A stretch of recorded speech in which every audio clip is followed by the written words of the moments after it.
Buen día, mi nombre es William Alexander Hurtado, estudiante de la Universidad Cooperativa de Colombia en el área de Medicina Veterinaria y Zootecnia.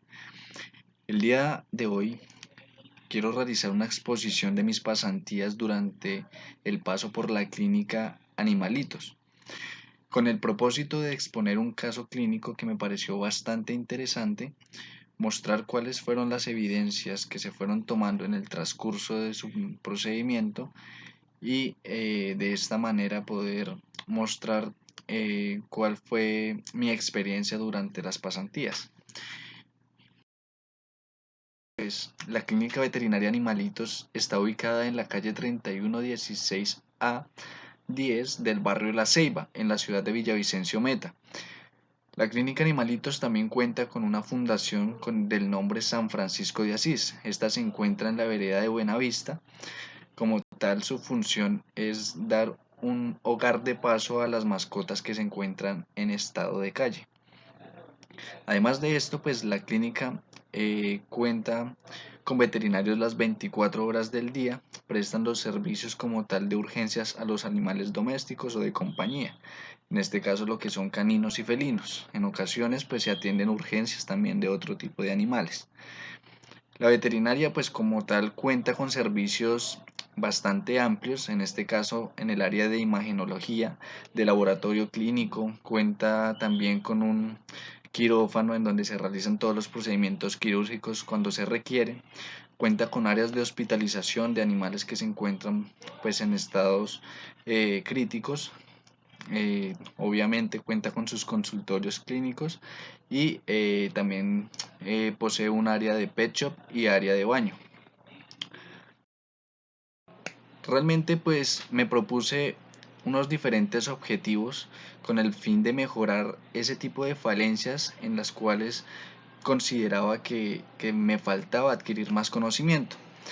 Básicamente mi objetivo general era poner en práctica todo el conocimiento que yo fui adquiriendo en el transcurso de los semestres, para vincularlos a la actividad a realizar en la clínica Animalitos. Esto como tal, pues para tener la capacidad de solucionar los problemas que mayormente se presentan y obviamente tener una destreza en la clínica de pequeños animales, con el propósito obviamente de poder enfocarlos a mi futuro negocio. Como objetivos específicos, realmente quería mejorar la parte de mis conocimientos en el área de los fármacos que son utilizados en la clínica veterinaria.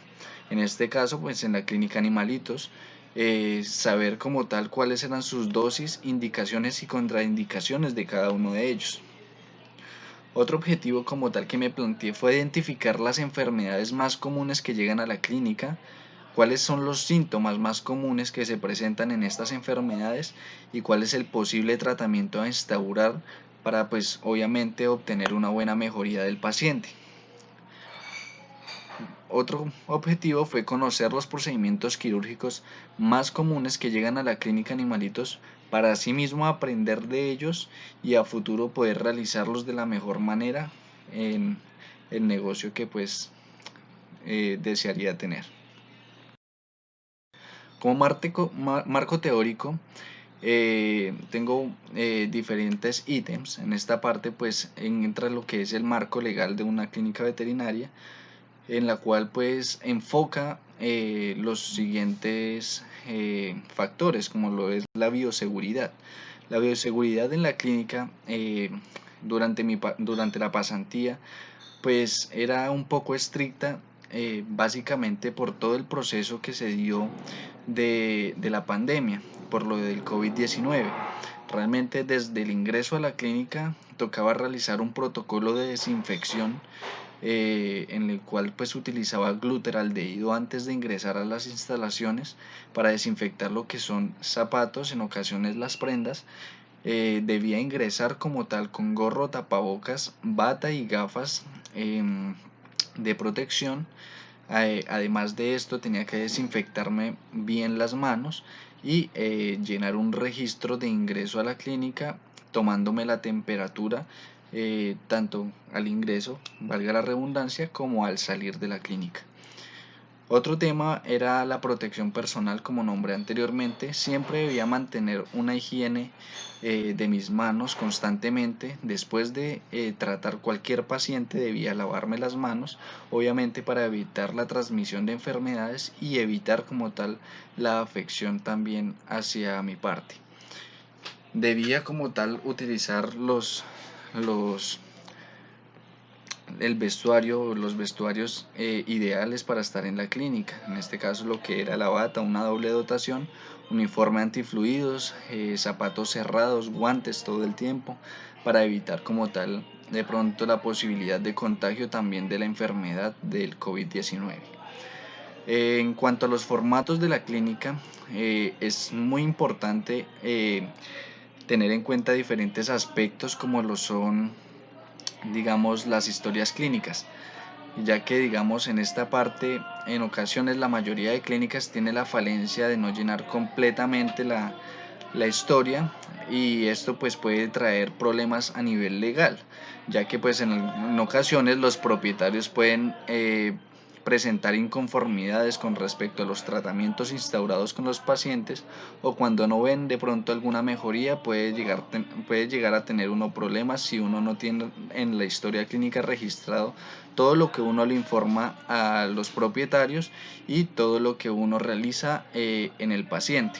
Entonces es indispensable siempre llenar el formato de historia clínica completo con los datos del paciente, datos del propietario, sus constantes fisiológicas, todas las anormalidades que puede tener el paciente, instaurar como tal los tratamientos, los diagnósticos que uno como médico veterinario sospecha que puede tener el paciente que ingresa a consulta.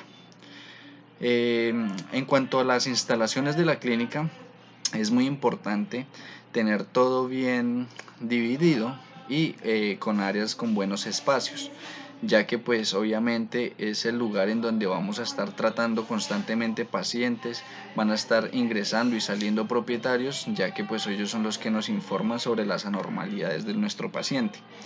Entonces, las instalaciones de la clínica básicamente cuenta con dos consultorios, cuenta con un área de RX o de imagenología, donde también hacen la parte de ecografías, un área de quirófano en donde se realizan todos los procedimientos quirúrgicos, cuenta con un área de laboratorio en donde se realizan todos los cuadros hemáticos, químicas sanguíneas, raspados de piel o citologías, y además de eso un área de recepción donde se anotan como tal todos los registros o datos del paciente y del propietario que va a ingresar como tal a consulta. Por otro lado se encuentran las áreas de pet shop en donde se distribuye la parte de medicamentos, también accesorios y juguetes para mascotas, y un área de peluquería o estética canina. Mirando un poco, digamos, en el transcurso de la pasantía, pude clasificar algunas de las enfermedades más comunes que se pueden determinar o como tal diagnosticar en las diferentes consultas a tratar. Realmente pues pude ver que llegan muchos pacientes con problemas a nivel óseo, ya que pues en Villavicencio hay una alta probabilidad de accidentes hacia las mascotas por traumatismos, ya sean por causas causadas por motos o automóviles, que pueden llegar a lesionar a las mascotas generando fracturas. Una de las fracturas más comunes que pude evidenciar fue las fracturas como tal de fémur, fracturas de cadera a nivel del ilion, el isquion o a nivel del pubis. Realmente pues se pudieron evidenciar diferentes fracturas en las cuales había compromiso como tal de vértebras, en donde los pacientes llegaban con paresia, con paraplegia. Otras de las alteraciones que pude evidenciar fue como tal fracturas a nivel del tarso o del metatarso, lesiones como tal de tipo más concreto, por decirlo así. Bueno, hablando un poquito de las enfermedades como tal virales, parasitarias o en ocasiones bacterianas, podemos encontrar como tal el distemper canino, una enfermedad viral que pues ataca a cachorros entre los 2 a 6 meses de edad, más sin embargo se puede presentar también en adultos. Es una enfermedad que realmente hay que tener bastante cuidado porque el manejo de ellas es bastante complicado y complejo, ya que básicamente una enfermedad viral de este tipo es de fácil transmisión dentro de una clínica, ya que mediante vómites, mediante secreciones o mediante esporas se puede transmitir y podemos afectar otros pacientes que no estén presentando la enfermedad y obviamente pues llegar a generar un problema de salud pública.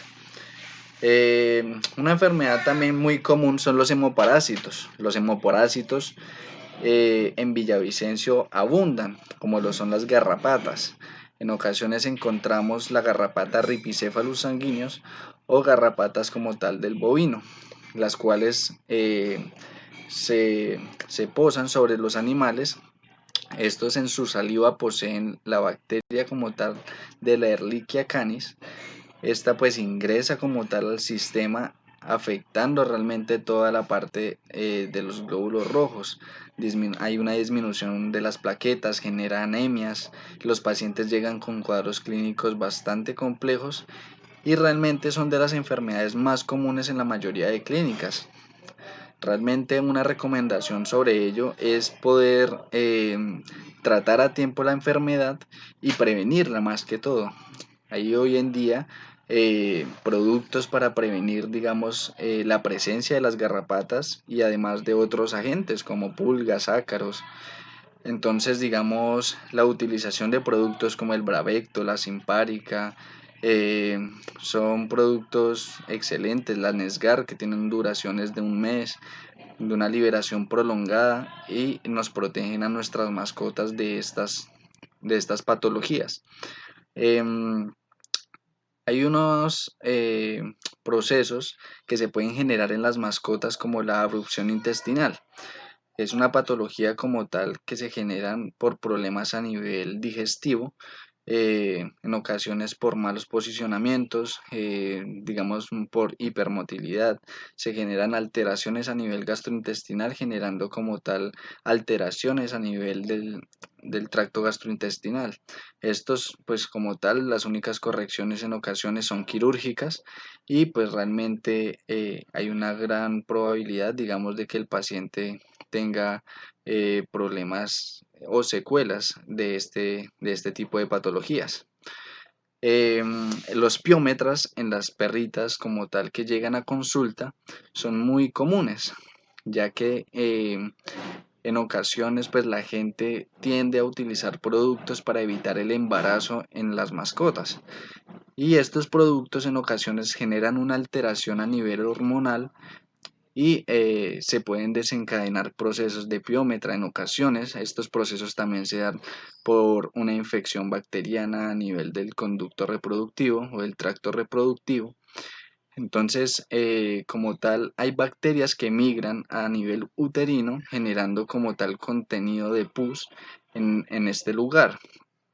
Este contenido pues empieza a ser más y más abundante generando pues alteraciones en nuestra mascota. eh, la podemos diagnosticar o observar mediante una citología o observando el contenido que llegue a supurar a nivel de la vulva.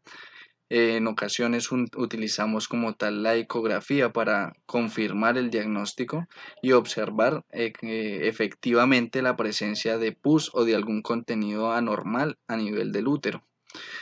Este tipo de patologías realmente la mejor forma de corregirlas es realizando la ovariostectomía de las perritas, con el propósito de evitar que se presenten, evitar realmente que, digamos, hayan embarazos indeseados y obviamente se previene, digamos, la alta población de caninos, porque en ocasiones pues son pacientes que son recogidos de la calle y la gente pues evita como tal tener más mascotas y en ocasiones los dejan abandonados y genera pues problemas más grandes. La urolitiasis es una enfermedad que pude notar eh, a nivel, digamos, del sistema urinario pero más común se vio en los gatos y en las gatas. La urolitiasis pues fue un proceso que se fue desencadenando de pronto por dietas con altos contenidos proteicos, con animales que de pronto tuvieran problemas a nivel renal y no tuvieran la capacidad para eliminar sustancias de desecho del organismo. eh, y en ocasiones se pueden llegar a formar como tal urolitos o piedras a nivel tanto de la vejiga. En ocasiones se pueden encontrar en los uréteres, se pueden encontrar a nivel renal. Entonces es una patología que se presentó bastante común en los gatos y que llegó por consulta a la clínica Animalitos.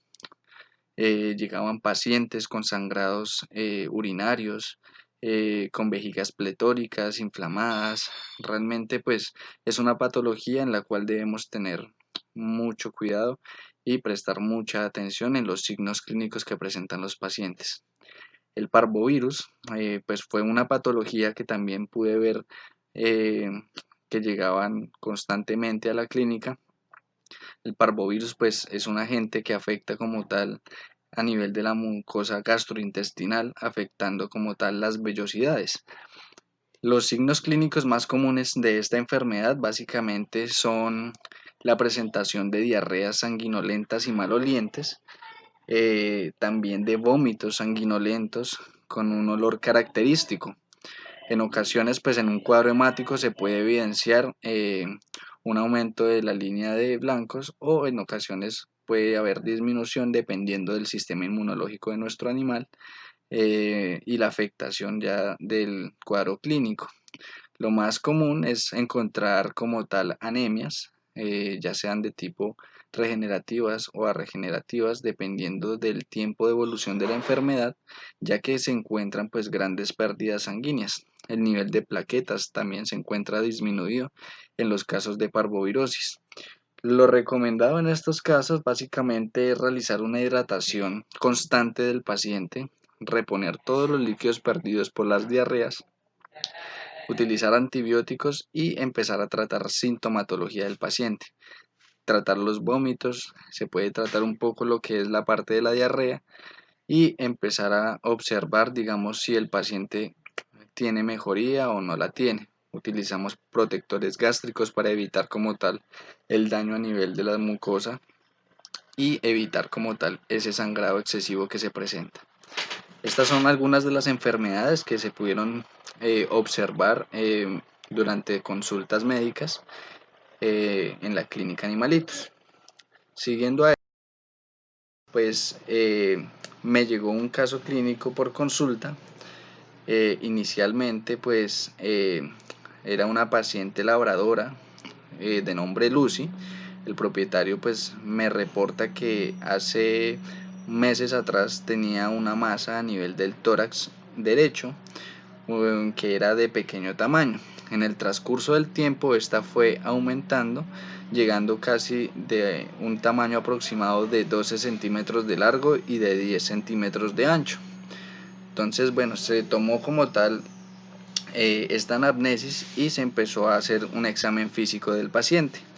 En la frecuencia cardíaca, pues esta se encontraba en 104 apenas llegó al consultorio, la frecuencia respiratoria de 80, su temperatura estaba en 38,5, el peso de la paciente era de 32 kilogramos, sus ganglios no eran palpables, la condición corporal del paciente era de 3/5 y tenía una actitud en alerta. La paciente pues se veía muy bien realmente a pesar de lo que tenía a nivel del tórax. Para esto pues obviamente era muy necesario conocer qué tipo de masa se estaba presentando a ese nivel. Para diagnosticarla se solicitó al propietario realizar como tal un examen de patología, en la cual pues se toma una muestra de la masa, esta se coloca en formaldehído al 10% y se envía a un examen con un patólogo. Aproximadamente pues a los 10 días llegó el resultado.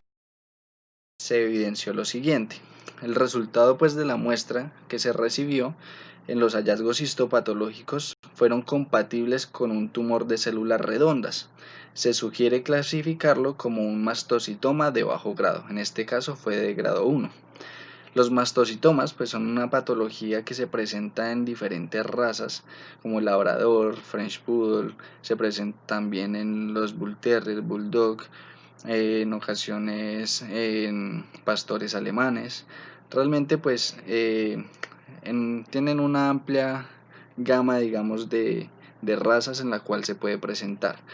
Los lugares de presentación de estos mastocitomas pues pueden ser realmente a nivel del cuello, a nivel del tórax, en ocasiones se pueden localizar a nivel del prepucio y dependiendo como tal de el grado de,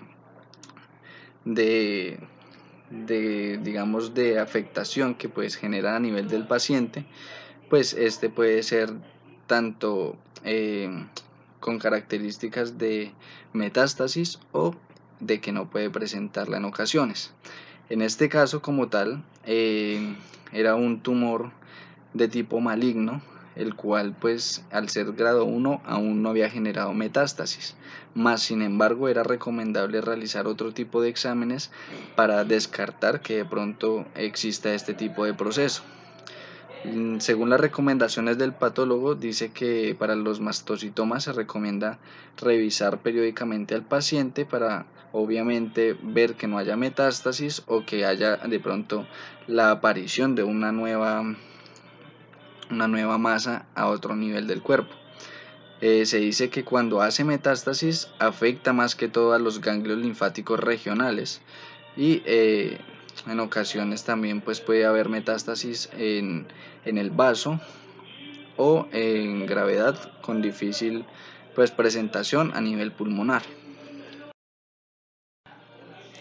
En el cuadro hemático pues podemos observar, digamos, su línea de blancos, su línea de rojos y sus plaquetas casi que en rangos normales. Lo que se encontró anormal básicamente fue su recuento de células rojas y su hematocrito, que se encontraba por encima del rango normal. Básicamente esto como tal, estos valores elevados nos muestran que hay una hemoconcentración, que es un indicativo posible de una deshidratación que esté presentando el paciente. Entonces en el paciente pues se realizaron tomas de rayos X con el propósito de descartar como tal un proceso de metástasis. Y digamos estos fueron los resultados obtenidos. Se tomaron dos placas, una ventrodorsal del tórax y una laterolateral del tórax, en donde pues se observan a nivel pulmonar diferentes focos multifocales en los diferentes lóbulos de los pulmones, en los cuales pues se sospechaba que podría ser una metástasis del mastocitoma. Básicamente para confirmar esto era necesario como tal realizar un lavado broncoalveolar para obtener contenido y pues enviarlo también a una citología o realizar un examen respectivo para saber si ese tipo de células que se encuentran ahí son características o similares al mastocitoma que estaba presentando a nivel del tórax. Aparte de esto, dos imágenes, una ventrodorsal de abdomen y una laterolateral, en donde pues lo único que se encontró anormal fue la presencia de fecalitos a nivel del colon. Básicamente puede ser por que sus heces sean demasiado duras y que tenga dificultad para defecar como tal el paciente. Antes de ingresar a cirugía, pues se clasificó al paciente en un tipo de ASA. Esta se clasificó en un estado 2, que es de leve, donde el paciente no presenta ninguna anormalidad, más sin embargo, obviamente, cualquier procedimiento quirúrgico tiene riesgos y es indispensable que el propietario obviamente firme los consentimientos informados respecto al procedimiento que se va a realizar y el consentimiento, digamos, de autorización para realizar el procedimiento de anestesia. Siguiendo a esto, realizó la preparación del paciente, en donde se realiza un rasurado de toda la zona. Esta debía ser amplia, ya que la porción que se iba a retirar de piel o retirar la masa era bastante grande. Es necesario eliminar una gran porción de piel, ya que pues este tipo de masas tienden a abarcar una amplia porción a nivel de dermis e hipodermis, generando como tal adherencias. En ocasiones se pueden encontrar ya ramificaciones y también la presencia de vasos sanguíneos que irrigan como tal este tipo de tumores. Entonces se rasuró como tal la zona, y luego de esto se realizó como tal un emborocado para realizar una desinfección bien exhaustiva. Luego a esto pues se realizó como tal el proceso de anestesia y analgesia, en donde se utilizaron diferentes productos para mantener al paciente en un estado de relajación y en un estado en donde no sintiera como tal dolor durante el procedimiento. Como preanestesia se utilizó acepromacina a dosis de 0.02 miligramos por kilo y ketamina para como tal realizar la inducción del paciente. La inducción pues se realizó con propofol a 4 miligramos por kilogramo intravenoso.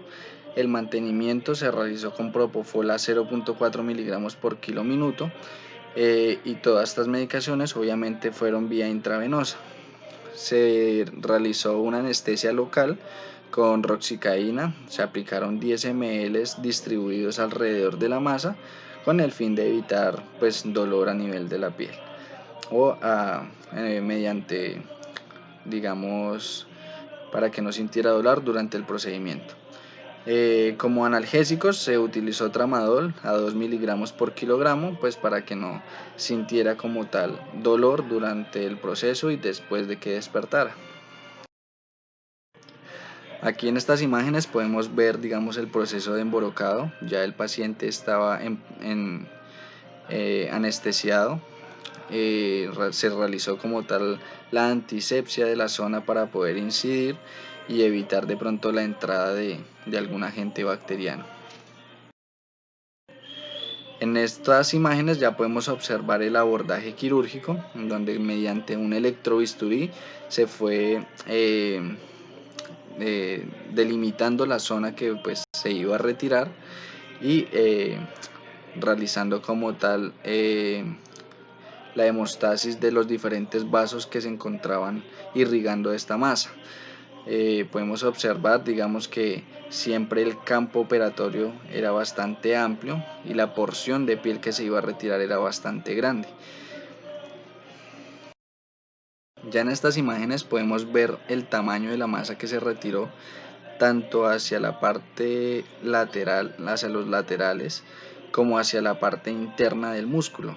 Realmente ya tenía bastantes ramificaciones y estaba afectando en ocasiones al músculo y a la parte grasa ya tenía una gran porción afectada. Entonces la porción que se retiró siempre fue bastante grande. Ya para como tal cerrar la zona se utilizaron suturas absorbibles ya como tal para la parte muscular para poder cerrar. Se utilizaron puntos simples para unir como tal la piel y se realizaron mediante sutura de piel, se realizaron puntos individuales para mantener, digamos, la zona unida y evitar, digamos, que de pronto si se rompía algún punto pues que no fuera a soltarse en los demás. Aquí podemos ver como tal después de la cirugía ya se estaba esperando que el paciente despertara y obviamente tocaba colocarle collar isabelino para evitar que ella se lamiera y llegara a infectar como tal la herida. Como tal la herida quedó aproximadamente de unos 25 centímetros de largo, algo complicado pues para manejar de pronto en casa. Entonces se le recomendó bastante a los propietarios que le mantuvieran el cono isabelino y mantenerla en bastante quietud mientras nos ayudaba el proceso de cicatrización. Además de esto, se les recomendó realizar limpieza diaria cada 8 horas y la aplicación de cremas cicatrizantes y productos como tal desinfectantes que nos ayudaran al proceso. Aquí podemos observar el posoperatorio del paciente en las diferentes fechas. Desde el 26 como tal, el paciente empezó a presentar complicaciones en los puntos. Entonces, como era una zona en la cual era de bastante movimiento por su brazo, generaba la ruptura o que rasgara en ocasiones la piel. Entonces siempre fue bastante complicado, digamos, el proceso de cicatrización del paciente, ya que pues en esta zona mantenía en constante movimiento y cada 2-3 días tocaba realizarle nuevamente puntos de piel para pues evitar, digamos, la entrada de bacterias y que se fuera a infectar como tal la herida. Ahí podemos observar, digamos, cómo fue el proceso. Ya había crecimiento de pelo, tocaba nuevamente rasurar, pues ya que el pelaje también en ocasiones es un foco de contaminación. Lastimosamente, digamos, la paciente entró nuevamente por consulta después de estar en el postoperatorio de recuperación de la extracción de la masa. Ella pues ingresa nuevamente a consulta el 24 de octubre. Esta pues estaba presentando una inflamación a nivel del oído izquierdo. Al examen físico, pues mediante la palpación se evidenció una acumulación de contenido líquido en el oído externo. Se realizó como tal una punción para mirar qué tipo de contenido era el que se estaba acumulando y se logró evidenciar que tenía la presencia de sangre, a lo cual pues se le dio un diagnóstico de otohematoma. El otohematoma pues básicamente es una patología que se causa principalmente por la ruptura de vasos internos del oído. Esta se genera por traumatismos, en ocasiones por rascado excesivo, por procesos digamos de otitis. El paciente se rasca bastante y llega a romper como tal vasos internos del pabellón auricular. Entonces cuando ocurre esto empieza a acumularse contenido sanguinolento entre el cartílago y la piel del oído, generando como tal la presencia de una bolsa. Entonces para ello, para corregir este tipo de patología, se realizó nuevamente un procedimiento quirúrgico en la cual pues se realizaba una incisión leve en el oído, retirando como tal los bordes de donde se incidió con el fin de que quedara una porción expuesta o abierta, por decirlo así, de la piel para eliminar cualquier contenido que pudiese acumularse nuevamente. Entonces se realiza este proceso, se hace un lavado completo del oído en la parte interna, entre el cartílago y la piel, se realiza un lavado, se desinfecta para evitar digamos la presencia de bacterias. Se extraen como tal los coágulos porque en ocasiones ya hay procesos de coagulación y estos coágulos pueden llegar a generar deformaciones del oído si se dejan ahí dentro. Por eso es importante que se deje expuesto como tal, digamos, parte, digamos, de la piel para que pues pueda secretar contenido que se pueda llegar a acumular nuevamente. Después de esto pues se realiza como tal un vendaje de la oreja. Esta se coloca pues algodón laminado en forma de rollo, se envuelve como tal la oreja en esta porción y luego se deja en forma de cono para que pues esta se mantenga unida y no genere como tal nuevamente acumulación de líquido. Bueno, se me pasaba por alto, es importante digamos realizar unas suturas de puntos simples uniendo como tal la piel al cartílago. Esto se realiza pues traspasando las dos porciones para poder mantener unido y que no se vuelva a acumular como tal contenido en el oído.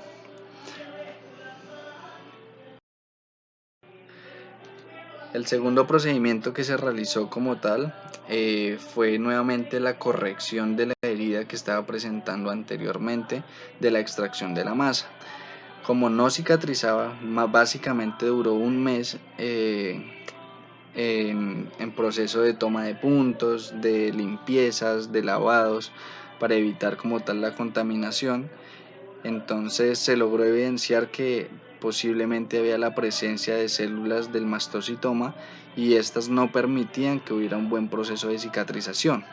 Para ello pues se realizó eh, como tal la retirada de una porción de piel para pues corregir como tal este proceso, para ayudarle como tal al proceso de cicatrización nuevamente.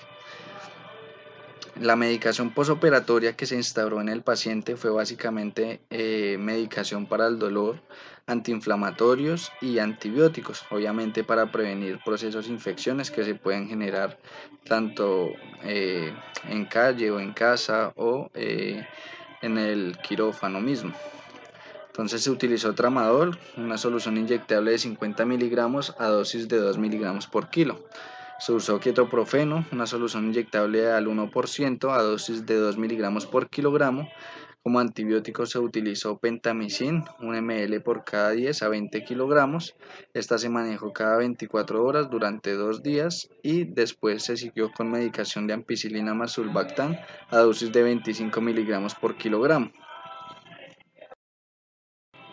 Como discusión, básicamente en el perro, los mastocitomas cutáneos son los tumores que pueden ser potencialmente malignos. Si estos no se diagnostican a tiempo, el mastocitoma puede crecer e infiltrarse en la piel como tal. Las formas más malignas también se pueden extender a los órganos del cuerpo, como lo son los ganglios linfáticos cercanos, hígado o vaso. Este cáncer también puede aparecer asociado a síntomas generales como la pérdida del apetito, letargia, vómitos o diarreas que afectan como tal la calidad de nuestras mascotas.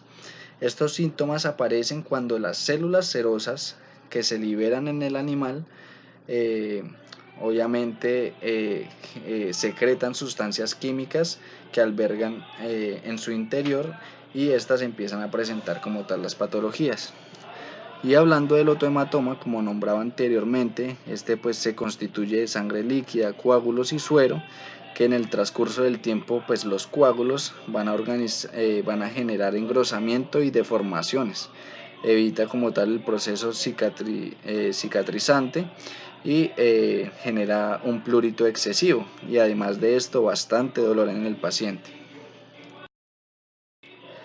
Como resultados, surgieron unas preguntas que decían que desde el punto de vista profesional y técnico, ¿qué fue lo que más difícil se presentó durante la pasantía?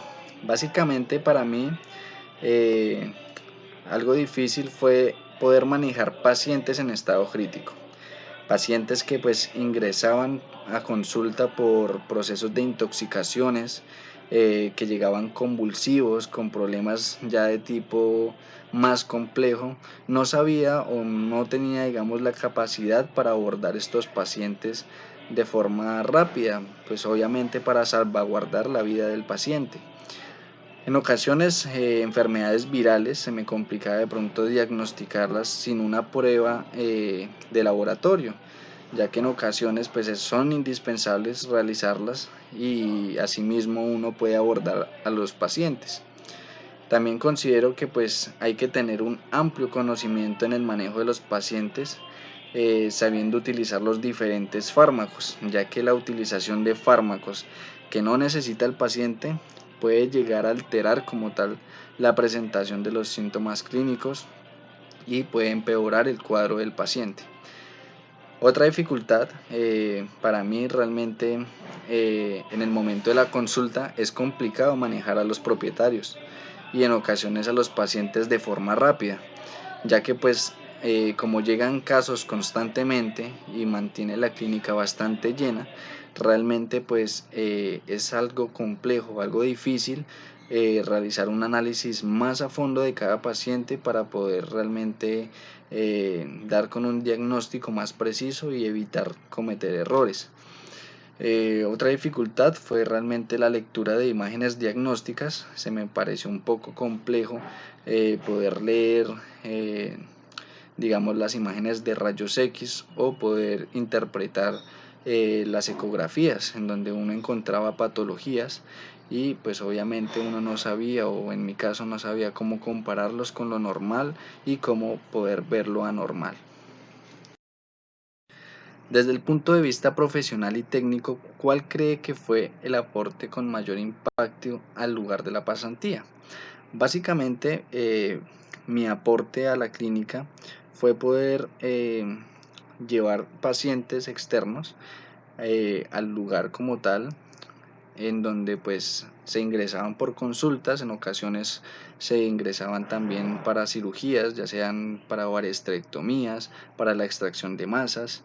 Entonces, digamos, de estos pacientes que pude, digamos, llevar a la clínica Animalitos, pude hacerles un seguimiento más constante y estar más pendiente del paciente. Entonces pude evidenciar diferentes errores en los propietarios, en donde pues por eso mismo hay complicaciones en las recuperaciones como tal del paciente. Mi aporte como tal fue llevar un seguimiento de estos pacientes, poder presentar, digamos, una mejor recuperación y que pues obviamente el propietario quedara mucho más satisfecho con todos los procedimientos que se realizaron. Académicamente, ¿qué le dejó su paso por el consultorio veterinario Animalitos? Para mí realmente aprendí y incrementé un poco más mi conocimiento en la parte de lectura de exámenes, ya sea en la parte de exámenes de cuadro hemático, en los RX, en las imágenes de rayos X y en las ecografías, también a interpretar como tal las químicas sanguíneas. Voy a aprender un poco más a leer este tipo de exámenes y asimismo poder arrojar un diagnóstico más preciso a los pacientes que llegaban por consulta. Otra cosa que aprendí fue realmente al manejo de los fármacos, a poder dosificar de la mejor manera, a poder colocar fluidos, en ocasiones pues terapias que tocaban bastante constantes, a poder inducir un proceso de anestesia en los pacientes. Me gustó mucho, digamos, lo que aprendí a nivel quirúrgico en las cirugías que pues se realizaron allá, diferentes procedimientos, cómo podíamos corregir heridas, cómo podíamos corregir cualquier tipo de patologías. Realmente aprendí bastante en el lugar de la pasantía. Me gustó bastante y me gustaría poder trabajar algún día con la clínica veterinaria Animalitos. Muchas gracias.